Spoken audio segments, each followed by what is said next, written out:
माय कसा मेला ग मवा दादुड्या, मयावर आता खोटे गुन्हे कोण दाखल करीन ग, माय मये शॉर्ट कपड्यातले फोटो कोण व्हायरल करील ग, माय मया घरात बाई कोण प्लॅन करीन ग, माय मला घाण घाण कोण बोलील ग, माय मवा असा कसा दुष्ट कंस भाऊ मेला ग, माय काहून फाशी घेतली ग.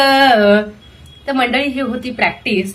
आता प्रॅक्टिस कशासाठी, तर माझा गद्दार दादुड्या म्हणतो की 2024ला जर नरेंद्रभाई मोदी पुन्हा जर पंतप्रधान नाही झाले तर मी भर चौकात फाशी घेतो. दादुड्या तू फक्त चॅलेंजेस करतोस, आधी मिशीचं चॅलेंज केलं तर ते पूर्ण केलं नाहीस आणि आता यावेळेला नक्की चॅलेंज पूर्ण कर बरं.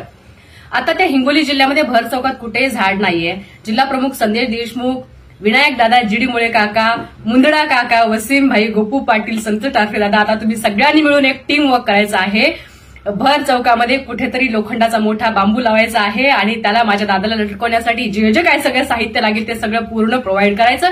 कारण तर नरेंद्रजी मोदी पंतप्रधान तर सोडाच, पण माझा दादुड्या साधा सरपंच सुद्धा होऊन येऊ शकत नाही.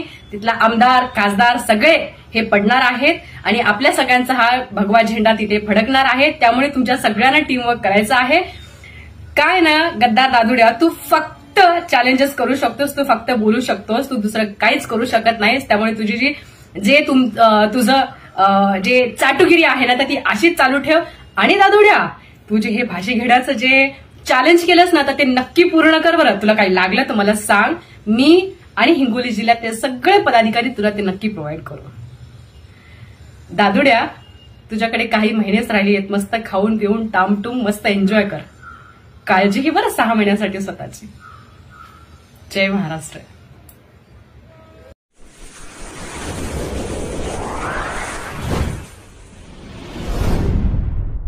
वीर महाराष्ट्र न्यूज चॅनलला लाईक आणि सबस्क्राईब करा.